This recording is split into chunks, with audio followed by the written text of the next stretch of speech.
Hi everyone, my wife Cassie and my dog Bowser and I are staying in this off-grid homemade geodesic dome for a few days, and we're gonna walk you through a day in our life here and show you the tour of the inside and the outside and the area and all that good stuff. We're in southwestern Utah, east of St. George. If you're familiar with the area, we're closer to Apple Valley, not to be confused with the Apple Valley in California. And let's go inside first. Before we give you a tour of the outside, let's go inside.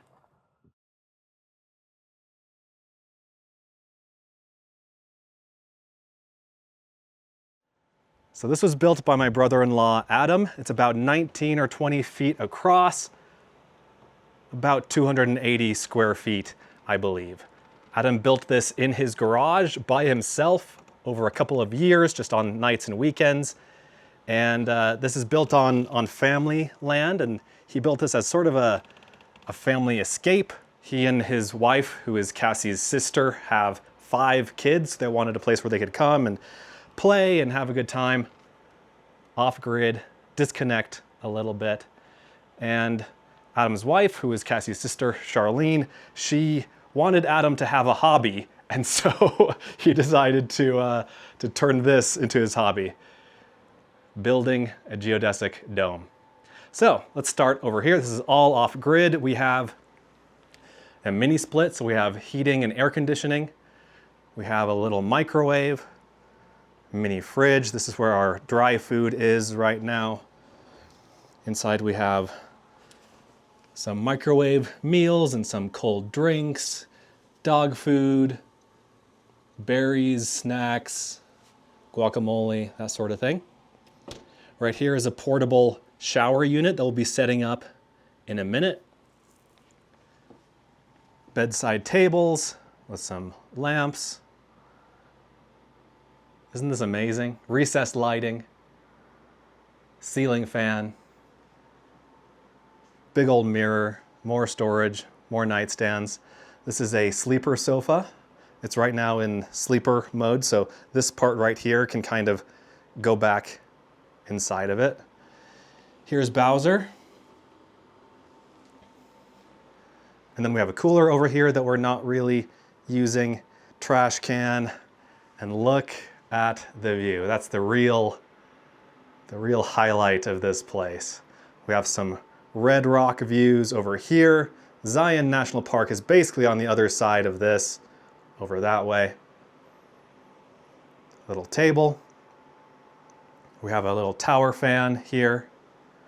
Again, we could be using the AC, but it's decently nice outside. It's a little bit warm, but you know, it's nice with the door open. So let me show you how this is all being powered.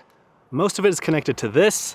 This is the Lion Energy Safari Me. I'll put some details on the screen. Never heard of this company, but I think they're based in northern Utah. And so right now, everything, the entire house is basically being run off of this plug.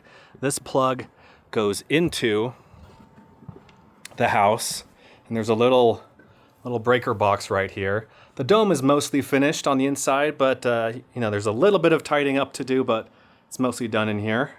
And then we have a generator. That's mostly what we've been using to charge up the battery banks here. So we ran this basically all day yesterday, and it ran for 3 or 4 hours this morning. But there are some solar panels over here that are currently plugged in and charging this thing. Let me show you those. This is the back of the dome, and we have 5 100-watt solar panels that I think are made by that same company, Lion Energy, I think it was. And then on the deck here, which is obviously unfinished, still a work in progress, we have the 6th solar panel, the one that wasn't working. And then this is my 100-watt, I think this is a Renogy folding solar panel that is currently powering this other power station that is usually in the Land Cruiser, usually in the car. But right now it's charging up a smaller battery bank and the tower fan that's right here. So this thing is a little bit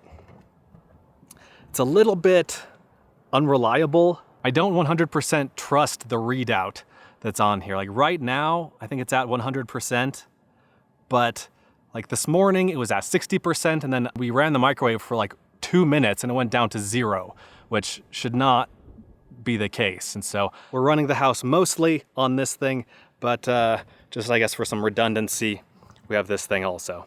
And here's a look at the entrance to the dome, and I'll show you what's around the outside. We have some gas for the generator, as well as some propane for the shower, or for the little camp stove. There's a camp stove inside the dome. We have some water jugs for drinking. Some of these are for drinking, like these 1 gallon ones are for drinking. These are for showering or cleaning things up.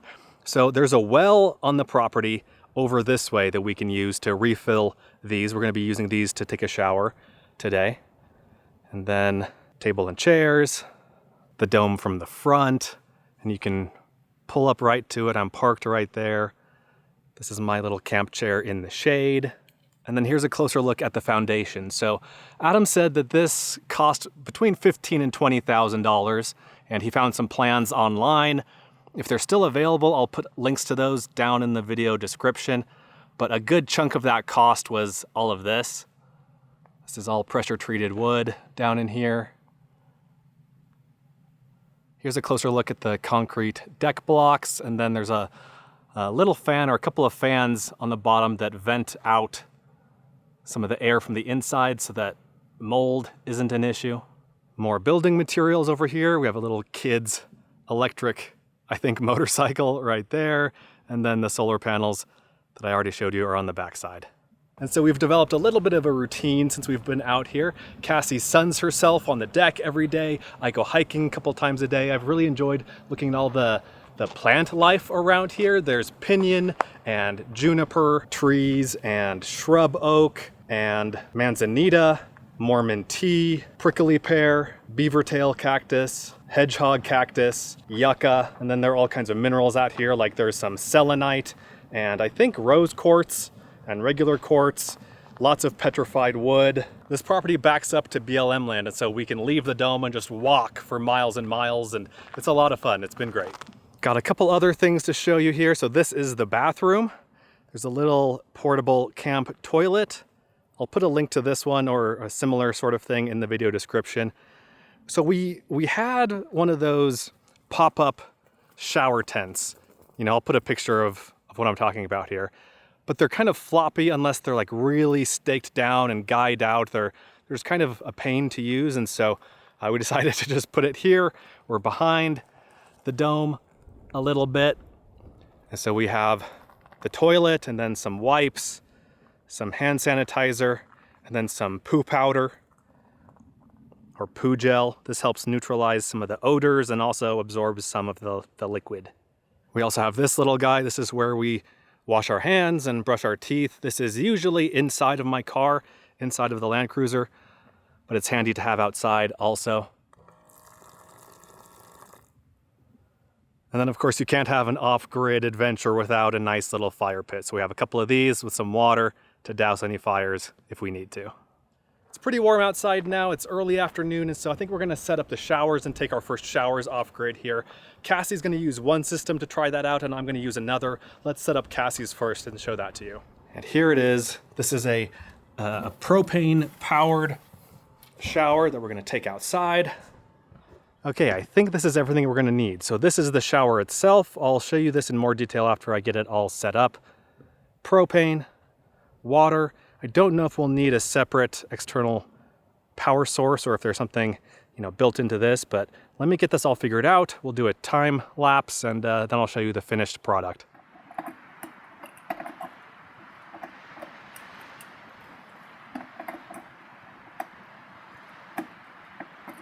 Well, there's good news and there's bad news. I think we got it basically all set up. So I tied the shower head onto a tree right there. We have the main unit itself, and it's being powered by the Jackery. And then the water pump is in here. We have another one in case Cassie needs more water. What you don't see here is propane. And that's because this is where the propane goes right here. And this threading, the threading on here is made for those green 1-pound propane canisters, not for one of these. they do make adapters, like a hose, so you can plug one end into here, and one end is the right threading to attach to this, but we don't, as far as I can tell, we don't have that here. So, assuming this works, I haven't even tried it yet, we're not gonna have any hot water. Let's see if we can turn this on. Okay, it says 82 degrees Fahrenheit. If I hit start, sounds like the pump is going. Does this turn off the water? Yes, it does. So that's off, that's on. Okay, I'll go tell Cassie her shower is ready. She doesn't want to be on camera until after she showered. That's why she hasn't been around yet. But I'll go get her, then we'll get a post-shower report, and we'll see how it goes. Hoo, look what I found. I thought, maybe that hose is in here somewhere. So I was, going through the little cabinet here, going through where this other camping gear is. I found this. It doesn't feel very full, but hopefully it'll give a little bit of heat to the water here. Okay, so Cassie just finished up. I think it was a pretty decent shower. It's a little bit windy outside, but she survived. It took me a little while to figure this thing out, but it's really not that complicated once you get all the bits and pieces put together. The thing that I missed was this. This adjusts the temperature of the water. And so we had it on low, and then I put it to high, and that was too hot, so I put it back to low. And the readout here said that it was 103 degrees. And that's how Cassie liked it. She didn't use a ton of water. I mean, less than half of this jug right here. I have used things like this in the past, and they're good if you have a setup like this where you have, you've got a little cabin or an off-grid camp, or if you're in a camper, something like that. For me and the kind of camping that I do, they're just a little bit too much, a little bit too big, a little bit too complicated. I'm just sleeping in my car. I pull up to a campsite late in the day, and there's no real camp setup. But if showers like this are a priority for you, if warm showers are a priority for you, something like this is really good. This one in particular is by Hike Crew. I'll put a link to this down below if I can find it. The one I had was by Julka. It was their Hot Tap version 2.0. They sent one to me for free, and I used it a few times, and I never ended up making a video about it because I didn't really like it, again, for the kind of camping that I do. I also had some specific problems with that particular unit, and so anyway, these are neat. I like this for this kind of camp setup, and if it works for you, great. But I mentioned that we were gonna try out 2 different kinds of shower. That was Cassie's, this is mine. I'm just gonna use this little water bladder here. This has been sitting out in the sun for a couple hours. I don't think it's gotten particularly hot. It's not a super warm day. This is an MSR water bladder. Here's a better view of it. So this is the dromedary bag, 6 liters, so about 1.5 gallons. And it has 3 different openings here. It has the main one right here, and that opens up to be a 2-inch opening that you can use to fill it easily.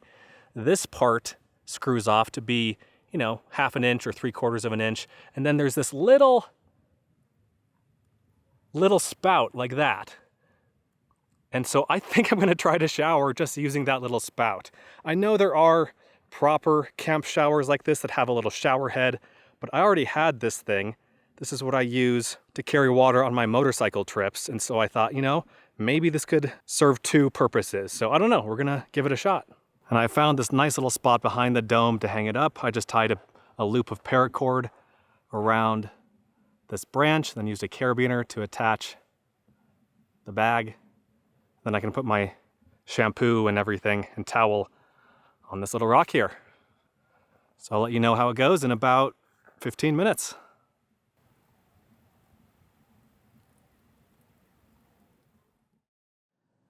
Okay, we've both showered, and it's amazing how much cooler I feel after showering. Like, the actual showering outside was fairly chilly, so my water in this thing was decently warm, actually. It was only out there for a couple hours, but I felt like it was warm enough.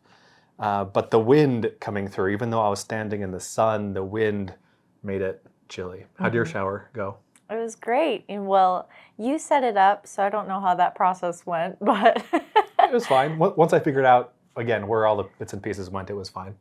yeah, and then when it started, it was cold. Tristan said, oh, it's going to be a little bit cold. I'm like, okay, well, it's sunny outside and it's hot in here, so either way. But I did get in, and when the wind was coming and the water was cold, he was asking me questions about it, and I'm like, it's just, it's fine. Like, it's hard for me to speak. But I was still trying to figure out the heating part of it. he found a little propane tank, and then it was having trouble getting it to heat for a little bit, but I realized that it needed more pressure coming out of the shower, because once I turned up the pressure and adjusted the shower flow, then it kicked on, and it got too hot. I was like, turn it down. But that was really nice, and it takes me a little bit longer to shower because my hair is so long, but I was able to take a pretty quick shower, and it was nice. I got my hair is beautiful and long and silky, and I feel fresh. And yeah, the dome's heated up from the sun. We haven't turned on the AC. We've just had some fans going, so it was really nice to come in here and warm up and feel cozy. Yeah. And my shower, again, this is how much I have left. It's about half, right? Like, I only used less than a gallon for my shower. And of course I have short hair, so, you know, I didn't have to use very much water compared to Cassie, but I'm surprised at how well this worked, actually. I could definitely use this for trips in the future. Again, I have other shower solutions for when I'm camping out of my car, but again, if I am going backpacking or motorcycle camping, something like this that serves, you know, multiple purposes, that does double duty, I think that's awesome. I'm pretty happy with that. Originally, this bag had these weird straps along the side of it, but I cut them off and just made a loop out of the material, tied a loop into each corner. And yeah, great little bag. I'll put a link to that down below if you want to check that out. And so now we have to fix a problem with the Land Cruiser, or more specifically with the rooftop tent on top of the Land Cruiser. So here's the Cruiser with the rooftop tent on top, but I'll show you what it looked like yesterday. Pay attention to the location of the rooftop tent and how far forward it was. So that happened yesterday when we were driving out on dirt roads over in this area. We were just driving along, and then I saw through the windshield the front part of the rooftop tent, and I'd never been able to see that before. Usually it's much farther back. So I thought, wait, something is wrong. And so we pulled over, and yeah, it was way far forward. Let me show you what happened. This is the factory roof rack, and so there's a side rail on this side, one on the other side, and then there's a crossbar here and a crossbar here. The crossbars are adjustable, and they had gotten loose, both of them. And so this crossbar had slid this way, and this one was kind of slid, so it was sliding around a little bit too, it was loose. And so that was kind of a pain to deal with. Yesterday I had to tape a wrench onto a stick to be able to stick it under there and reach the nuts and bolts that are holding it in place. Anyway, long story short, we were able to get the crossbars back where they need to be and able to move the tent around to be where it needed to be. But now I need to secure it back. The nuts and bolts are not currently securing it. Let me see if I can show you. I don't know how well you guys will be able to see this in here. There are these metal brackets that go underneath the crossbar, and anyway, I need to put those nuts back on, and so that's going to take a long time because it's not easy to access those. So that's what I'm going to be doing for the next hour or two, trying to get that on, trying to get that secured, and then we're going to go for a drive after that, and a hike.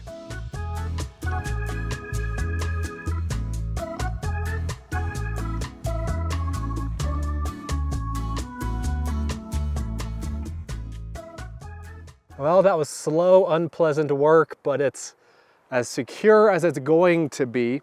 What I really need is a better roof rack system. I'd like to get one of those this year, but it's not in the cards yet, so that's going to be good enough for now. But I'm hungry, so let's go inside for dinner. All right, what's on the menu? What are we having? mashed potatoes. Well, microwavable mashed potatoes. I quite like these ones. I don't really like those instant mashed potatoes, and these are a good one, especially if you don't have anything to cook on or don't want to cook anything. And then beef roast, also microwavable. We think it's pretty tasty. I'm sure those who Actually slow roast and like smoke their own meats will probably think that this is pretty tasteless, but yeah, we've actually had this. We've actually had this before, and we also have some green beans to go with it. Just an easy microwave dinner at the Dome. And Bowser is also excited about dinner.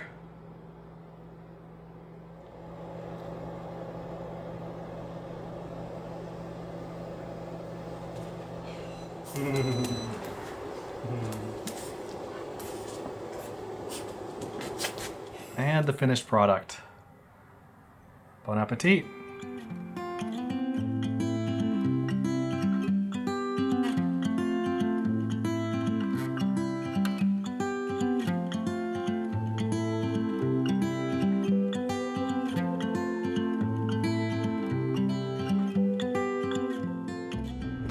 All right, dinner was good. We're out for a family hike. It's very windy. Where are we? What are we doing? we are at a cinder cone by the Dome, and we're gonna go hike up it. Yeah, up here, a little old volcano, but check this out. Great views of Zion National Park over here.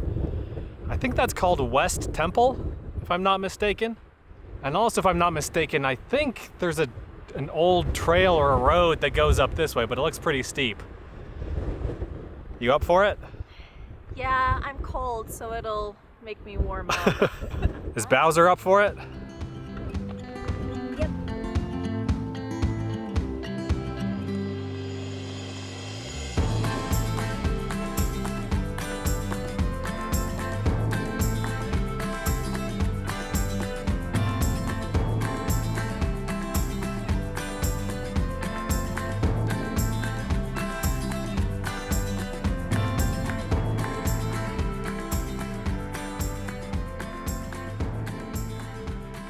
We made it to the top. Took like, I don't know, 10 minutes from the parking area.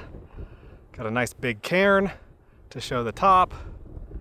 And beautiful, beautiful scenery. And Bowser is thirsty. What you doing? I'm sitting on the highest point.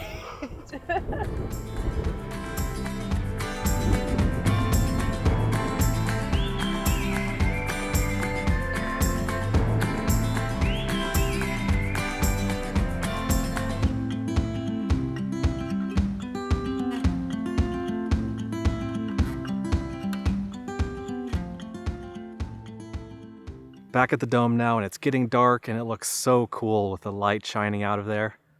Love it. Love the Dome. And to top off a great day, we're going to end with a campfire. So this will be our third night at the Dome. This is Cassie's last night here. I have one more night because I'm leaving here the next day for a motorcycle adventure, a 2-day motorcycle adventure. That's going to be a lot of fun. But yeah, we've had a couple days now to absorb the Dome and the area. What are your thoughts? It's been great. It's been really calming and relaxing, and it's a nice reset for me. I'm not a good sleeper at night, so she's a great napper during the day. I can take a good nap, but at night it's hard for me to go to bed at a reasonable hour and wake up at a reasonable hour. And just coming out here and resetting and getting up with the sun has been really nice. Yeah, and I've really liked resetting in terms of not having internet. Like from one part of the couch in there, basically Cassie can get on her phone and do some stuff, but I haven't really bothered, I haven't really been able to do anything. And so it's been nice to completely disconnect from that and yeah, just enjoy being outside. Okay, so this is kind of a theme for this year for me so far. I haven't really talked about this on the channel, but I've hiked every day this year. I think this is day 116, and I've hiked every single day, at least 1 mile every day this year. And as I've been doing that, I've loved it. I've really enjoyed spending that extra time, forcing myself to spend that time outside each day, regardless of what the weather is like. I just feel closer to nature, and as the year goes on, I want that more and more and more in my life. And so being here is like living outside, basically, and that's what I want. Like, I love. Yeah, he's been coming inside. He'll go outside and do something, and then he'll come back in with a big smile on his face, and he's like, I love it.